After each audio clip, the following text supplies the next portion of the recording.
Bonjour, aujourd'hui dans cette vidéo, il sera question de comment utiliser les 5 éléments correspondant au secteur manquant de votre habitation.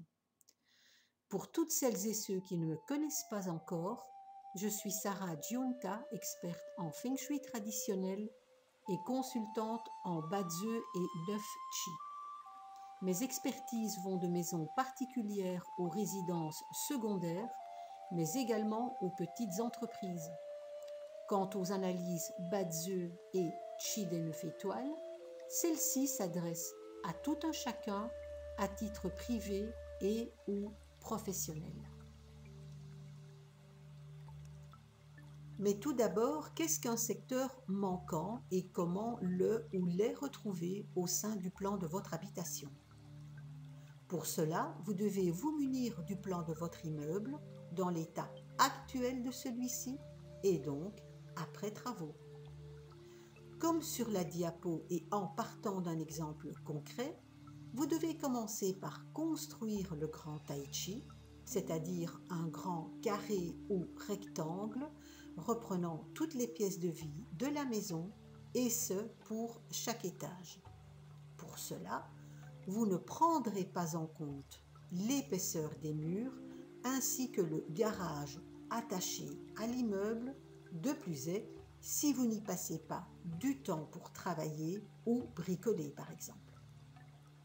En respectant la longueur et la largeur les plus longues de la bâtisse, vous obtenez un carré ou un rectangle confirmé par les 4 coins d'or. Vous divisez ensuite ce grand tai chi en 9 cases de même dimension, comme sur le plan ci-joint. Et remarquez tout de suite que 2 des palets sont complètement vides, à savoir sans que l'immeuble ne soit repris dans ceux-ci.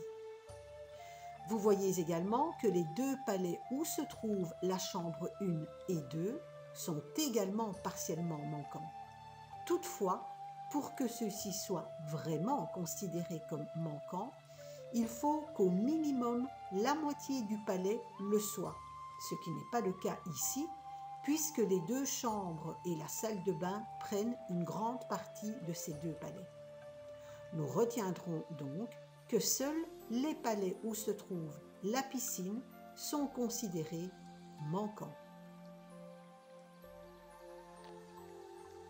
Lorsque votre grand tai chi, vos 9 palais et vos palais manquants sont bien mentionnés sur votre plan, munissez-vous de votre boussole comme celle que je vous propose sur la diapo, ainsi que du tableau ci-joint reprenant les 360 degrés de votre boussole divisé par secteur cardinal.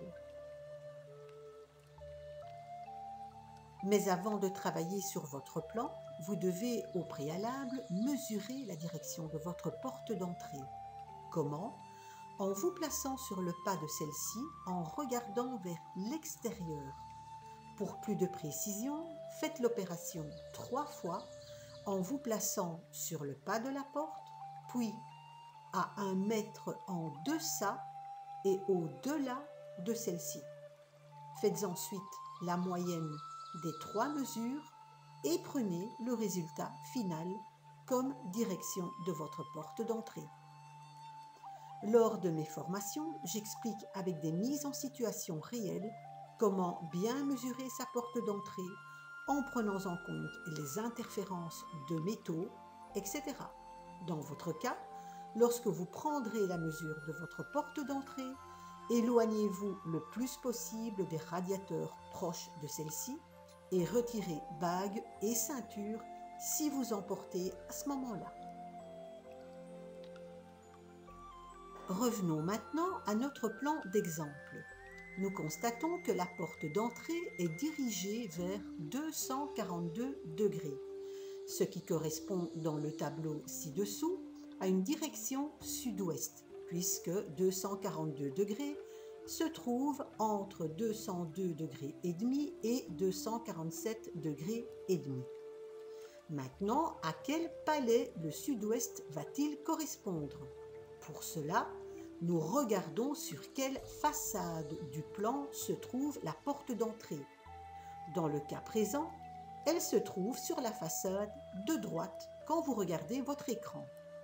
Cette façade composée de 3 palais, le sud-ouest correspondra à celui du milieu. Vous concernant, si votre porte d'entrée se trouve sur la façade à gauche de votre plan, vous mettrez le secteur cardinal correspondant à la direction de votre porte dans le palais du milieu de cette façade. Idem si elle se trouve sur la façade du haut ou du bas du plan. Le secteur cardinal se trouvera dans le palais du milieu de la façade concernée. Après avoir nommé notre premier palais, nous allons pouvoir placer les autres secteurs cardinaux au sein de notre plan. Comment ?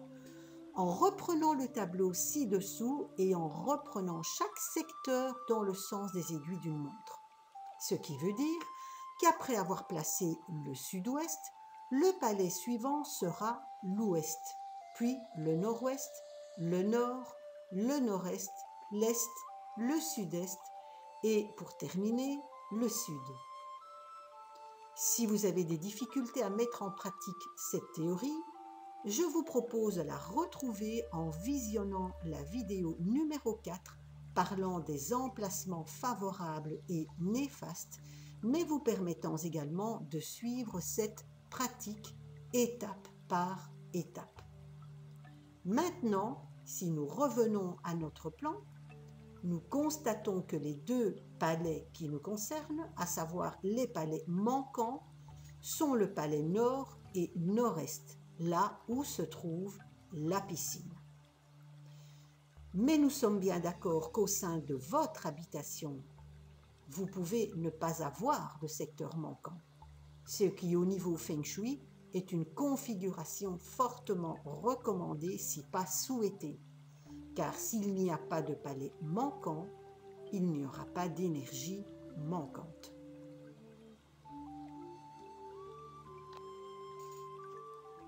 Mais dans le cas contraire, quel est l'élément correspondant à ci-chaque secteur cardinal? Quel est l'élément correspondant à tout palais manquant? Dans le tableau ci-dessous, nous retrouvons l'élément correspondant à chaque secteur cardinal, à savoir l'élément eau pour le secteur nord, l'élément terre pour le secteur nord-est, etc.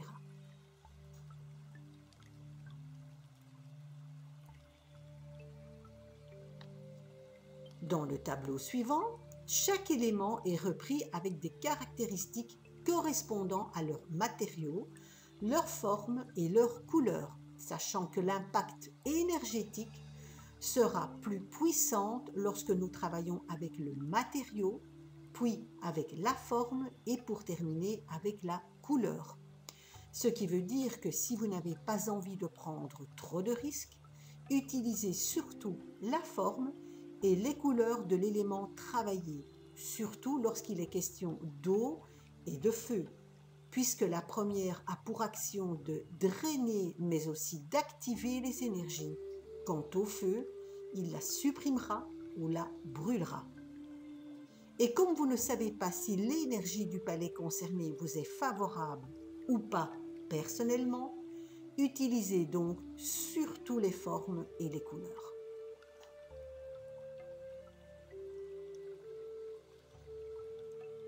Si nous reprenons notre exemple, nous savons qu'il nous manque l'énergie du palais nord et du palais nord-est.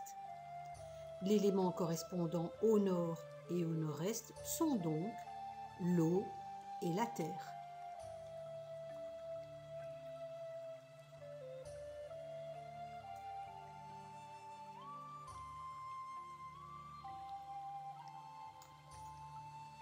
Maintenant, où et comment ajouter ces 2 éléments absents au sein de nos espaces de vie?